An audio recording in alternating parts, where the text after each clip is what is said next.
Bismillahirrahmanirrahim. Assalamu alaikum. I hope all of you are fine and healthy. Today we are going to discuss about programming techniques. कौन सी programming techniques हैं जो कि हम use करते हैं during writing computer program. These are 4 in number. So let's discuss it one by one. Open page number 13 from your book, chapter number 1, Introduction to Programming. तो programming techniques में से सबसे पहले हमारे पास टेक्निक है स्ट्रक्चर्ड प्रोग्रामिंग की. Structured programming में ऐसा होता है कि हम लोग प्रोग्राम को स्मॉलर यूनिट्स में डिवाइड करते हैं और उन स्मॉल यूनिट्स को हम लोग कहते हैं मॉड्यूल या सब program. Each module consist of instruction to perform a specific task. हर मॉड्यूल का कोई ना कोई पर्पस होता है और वो पर्पस दूसरे मॉड्यूल से डिफरेंट होता है और उस मॉड्यूल को तभी एग्जीक्यूट किया जाता है जब वो मॉड्यूल कॉल किया जाता है. जब मेन प्रोग्राम किसी मॉड्यूल को कॉल करता है तो होता क्या है कि जो आपका कंट्रोल होता है वो कंपाइलर मूव कर जाता है उस मॉड्यूल की तरफ टेम्परेरीली, और जैसे ही वो मॉड्यूल एग्जीक्यूट हो जाता है वो कंट्रोल वापस मूव करता है back to the main program, जो उस प्रोग्राम की तरफ मूव कर देता है जहाँ से उसको कॉल आई थी. स्ट्रक्चर प्रोग्रामिंग इजी है, सिंपल है फॉर राइटिंग प्रोग्राम. इसके साथ साथ हम लोग इजीली इस प्रोग्राम्स को राइट कर सकते हैं. स्ट्रक्चर प्रोग्रामिंग को यूज़ करते हुए चेक कर सकते हैं, रीड कर सकते हैं, मॉडिफाई कर सकते हैं. 3 तरह की इंस्ट्रक्शंस हैं जो कि हम यूज़ करते हैं इस टेक्निक में. इसमें जो प्रोग्राम लिखे होते हैं वो ज़्यादा कम्प्लेक्स नहीं होते. वो इंस्ट्रक्शंस कौन सी हैं हमारे पास, किस तरह की इंस्ट्रक्शन हैं जो कि हम लोग स्ट्रक्चर प्रोग्रामिंग में यूज़ करते हैं, वो है सीक्वेंशियल स्ट्रक्चर, या फिर हम लोग कंडीशनल या सिलेक्शन स्ट्रक्चर को यूज़ करते हैं, या इम्पेरेटिव, या हम लोग रेपिटेटिव स्ट्रक्चर को यूज़ करते हैं. अब आपके पास जो सीक्वेंशियल स्ट्रक्चर है इसमें ये होता है कि जिस सीक्वेंस में हम लोगों ने इंस्ट्रक्शंस को लिखा होता है प्रोग्राम उसी सीक्वेंस में एग्जीक्यूट होगा, यानी कि टॉप से बॉटम की तरफ जाएगा. पहली स्टेटमेंट पहले एग्जीक्यूट की जाएगी, दूसरी स्टेटमेंट उसके बाद एग्जीक्यूट की जाएगी, फिर तीसरी up to so on.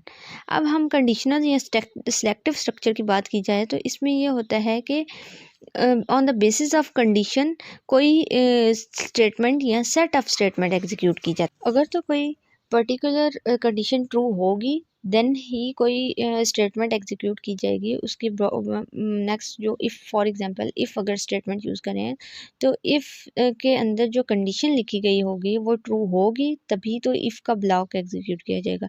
Otherwise वो स्टेटमेंट एग्जीक्यूट नहीं की जाएंगी और वो स्टेटमेंट स्किप करके हम लोग एल्स वाली कंडीशन पे आ जाएंगे, यानी कि प्योर ब्लॉक को एग्जीक्यूट किया जाएगा. अब हमारे पास नेक्स्ट है जो स्ट्रक्चर वो है आइटरेटिव या फिर रेपिटेटिव. इसका क्या मतलब है कि कुछ एग्जीक्यूट स्टेटमेंट्स को या फिर सेट ऑफ स्टेटमेंट को हम लोग बार बार एग्जीक्यूट करेंगे. जब तक एग्जीक्यूट करते रहेंगे जब तक वो पर्टिकुलर कंडीशन फेल नहीं हो जाती. For example you may want to display a message for 10 time. वो मैसेज जो 10 टाइम डिस्प्ले करना चाहते हैं वो हम लोग रेपिटेटिव स्ट्रक्चर को यूज़ करके कर सकते हैं. अब हम बात कर लेते हैं रीयूजेबिलिटी की. रीयूजेबिलिटी में क्या होता है कि हम स्ट्रक्चर प्रोग्रामिंग को यूज़ करके एग्जिस्टिंग कोड को हम कहीं भी यूज़ कर सकते हैं जब हमें ज़रूरत होती है. यानी कि जो हमने फ्रिक्वेंटली यूज़ होने वाला कोड था उसको ग्रुप करके हमने किसी एक फंक्शन में रख लिया, ठीक है, और बजाय के उस lines particular set of lines को बार बार अपने प्रोग्राम में रिपीटेडली लिखें, हम लोग वो फंक्शन को कॉल कर लेते हैं.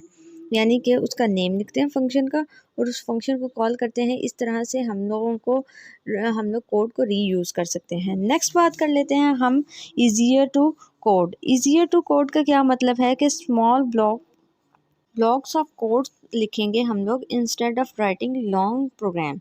यानी कि हम लोग किसी बड़ी प्रॉब्लम के ऊपर फोकस करने के बजाय हम किसी स्मॉल प्रॉब्लम के ऊपर फोकस करते हैं. फॉर एग्जांपल अगर हम लोगों ने स्ट्रक्चर प्रोग्रामिंग के ज़रिए यूनिवर्सिटी मैनेजमेंट सिस्टम बना रहे हैं तो हम लोग उसको डिवाइड कर लेंगे सब प्रॉब्लम्स में, ठीक है. यानी कि अटेंडेंस का मॉड्यूल अलग हो जाएगा, स्टूडेंट मैनेजमेंट का मॉड्यूल अलग हो जाएगा, टीचर्स मैनेजमेंट का अलग हो जाएगा. अब जब हम लोग स्टूडेंट मैनेजमेंट का मॉड्यूल लिख रहे होंगे तो उसमें हम लोगों को टीचर की मैनेजमेंट की कोई भी इंफॉर्मेशन के लिए, कोई भी उनके उसके रिलेटेड कोड लिखने के लिए हमें परेशान होने की ज़रूरत नहीं होगी। या फिर जब हम लोग अटेंडेंस के लिए लिख रहे होंगे तो उसमें हम लोग ग्रेड्स की इंफॉर्मेशन को ऐड नहीं करेंगे, तो इसलिए हम लोगों को आसान हो जाता है कोड करना। नेक्स्ट है ईजियर टू मॉडिफाई, क्योंकि हम लोगों ने यूनिक नेम दिया होता है। अटेंडेंस मॉड्यूल होगा तो अटेंडेंस का नेम दे देंगे, तो इसलिए हमें वो पर्टिकुलर इन्फॉर्मेशन अपने कोड में से फाइंड आउट करना भी आसान हो जाएगा, और इस तरह से फाइंड आउट करने के साथ साथ हम लोग उसको मॉडिफाई भी कर सकते हैं इजीली। ईज़ियर टू मेंटेन करना भी ईजी है, क्योंकि हर चीज़ जो सी है वेल ऑर्गेनाइज्ड होगी तो इजीली हम लोग उसको मेंटेन कर सकते हैं। अगर हम लोग डिसएडवांटेजेस की बात कर लें तो इसमें क्या होता है कि data can not be considered as independent from function that manipulated.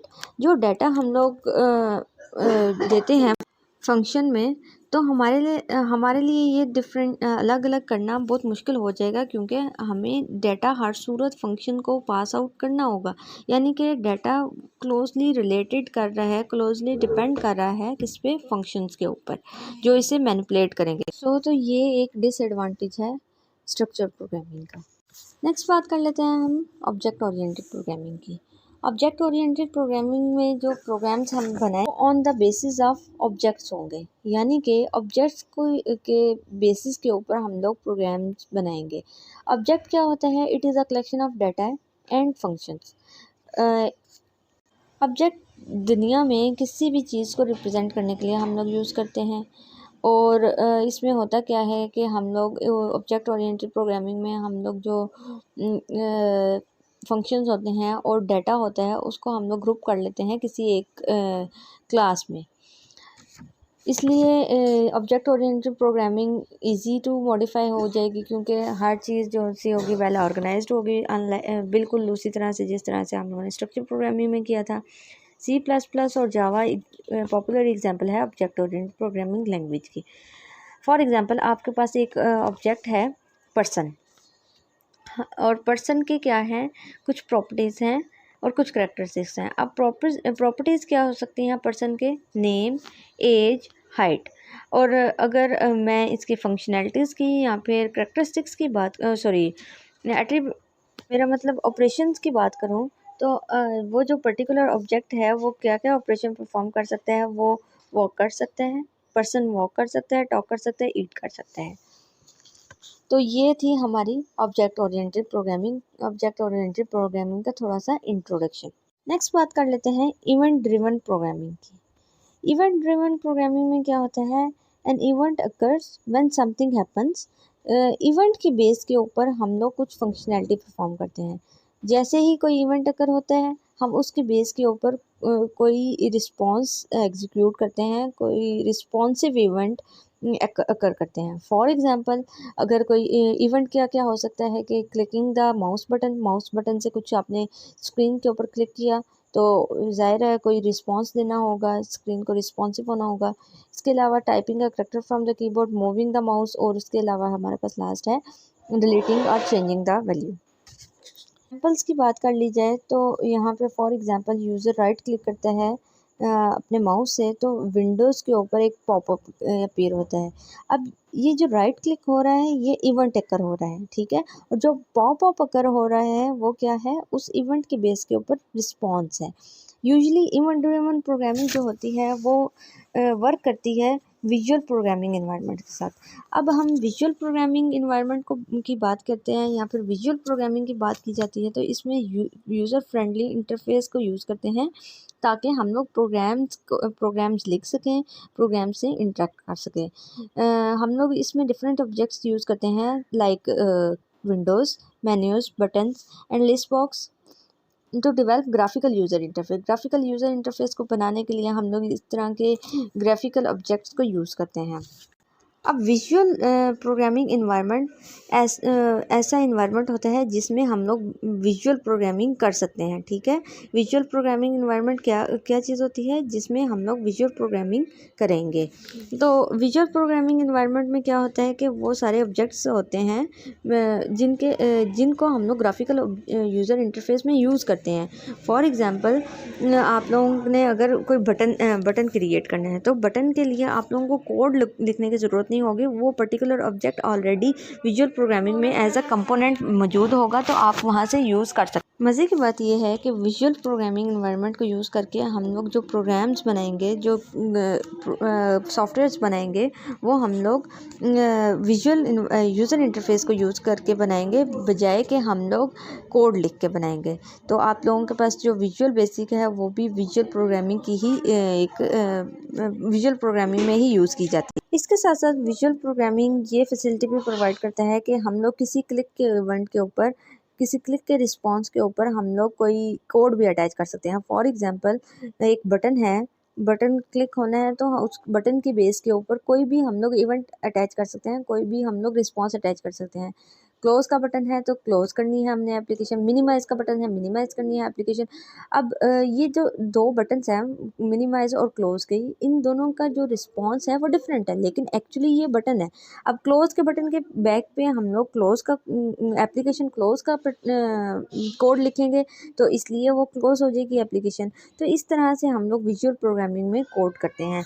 अब इसके कुछ एडवांटेजेस की बात की जाए तो बहुत ज़्यादा इजी है विजुअल प्रोग्रामिंग लर्न करना, क्योंकि विजुअल इन्वायरमेंट है। इजीली ऑब्जेक्ट्स को हम लोग, कंपोनेंट्स आपके बने बनाए हैं, उनको आपने यूज़ करके आपने बस अपनी एप्लीकेशन क्रिएट कर देनी है। Programmer does not have to write code, वही अगेन बात के कोड लिखने की ज़रूरत नहीं पड़ेगी। कंपोनेंट को हम लोग इजीली मूव कर सकते हैं, इजीली रिसाइज कर सकते हैं या डिलीट भी कर सकते हैं। माउस को यूज़ करके हम लोग प्रोग्रामिंग करते हैं। इसमें ज़्यादातर कीबोर्ड का हमें यूज़ करने की ज़रूरत ही नहीं होती, क्योंकि की स्ट्रोक्स की हमें ज़रूरत नहीं पड़ती। इसके अलावा हम लोग जो विजुअल प्रोग्रामिंग एनवायरनमेंट होता है, इसमें बिल्ट इन कोड काफ़ी ज़्यादा मौजूद होता है कंपोनेंट्स की सूरत में, तो हमें ज़रूरत नहीं पड़ती कि हम लोग ज़्यादातर कोड लिखें।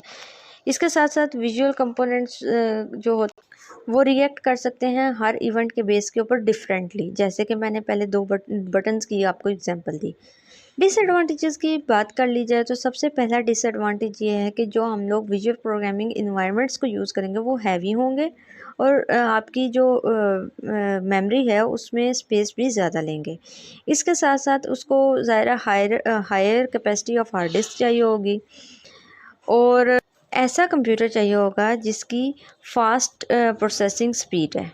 इसके साथ साथ हम लोग विजुअल प्रोग्रामिंग सिर्फ उन्हीं कंप्यूटर्स में कर सकते हैं जिनके अंदर graphical user operating system use होता है या ग्राफिकल ऑपरेटिंग सिस्टम यूज़ हो रहे हैं, जैसे कि हमारे पास माइक्रोसॉफ्ट विंडोज़ है। हम लोग इसको लिनक्स में या फिर लिनक्स में या फिर ऐसे ऑपरेटिंग सिस्टम डॉस में फॉर एग्जांपल, तो हम ऐसे ऑपरेटिंग सिस्टम जो कि कमांड लाइन ऑपरेटिंग सिस्टम है उसमें हम लोग यूज़ नहीं कर सकते। काफ़ी देर से हम लोग GUI का जिक्र कर रहे हैं, ग्राफिकल यूज़र इंटरफेस। तो एक्चुअली ग्राफिकल यूज़र इंटरफेस होता क्या है, पहले ये देख लेते हैं। Graphical user interface is a visual environment that is used by user to communicate with a computer. यानी कि ग्राफिकल यूज़र इंटरफेस में हम लोग विजुअल इन्वायरमेंट को यूज़ करके कंप्यूटर से कम्युनिकेट करेंगे। विजुअल इन्वायरमेंट से मुराद ये है कि हम लोग माउस यूज़ करेंगे, पिक्चर्स यूज़ करेंगे, आइकन्स यूज़ करेंगे, और इस तरह के विजुअल इन्वायरमेंट्स को, विजुअल ऑब्जेक्ट्स को यूज़ करके हम लोग कंप्यूटर्स को कमांड देंगे। अब इसके कुछ प्रॉपर्टीज़ हैं। सबसे पहले क्या है, हमारे पास ग्राफिकल इंटरफेस है। ग्राफिकल इंटरफेस अंडरस्टूड है कि इसमें विजुअल रिप्रेजेंटेशन होती है हर चीज़ की, बजाय कि कोई रिटन फॉर्म में आपको चीज़ मिले। इसके बाद है हमारे पास easy to use. Non technical person भी बड़े आसानी से, जिसको कंप्यूटर के नॉलेज ज़्यादा नहीं है, वो भी बड़ी आसानी से कंप्यूटर को यूज़ कर सकता है ग्राफिकल यूज़र इंटरफेस को यूज़ करके, ग्राफिकल इंटरफेस के ज़रिए। ईज़ियर टू लर्न है इसी तरह से, क्योंकि वो जो हमारे पास ऑब्जेक्ट्स हैं, इमेजेस होंगे, आइकन्स होंगे, वो सेल्फ एक्सप्लेनेटरी हैं, अपना खुद बताएंगे कि हम किस पर्पज़ के लिए हैं। ठीक है, जैसे कि हमारे पास जो रिसाइकलिंग बिन है उसके ऊपर डस्टबिन का एक आइकन लगा होता है। तो इसके बाद हमारे पास है अट्रैक्टिव होता है, अपीलिंग होते हैं, क्योंकि कलरफुल हम लोग कलरफुल ऑब्जेक्ट्स को यूज़ करते हैं। कलर डिफरेंट हो सकते हैं, साइज़ भी वेरी कर सकते हैं, और इस तरह से ये यूज़र को अट्रैक्टिव भी लगते हैं।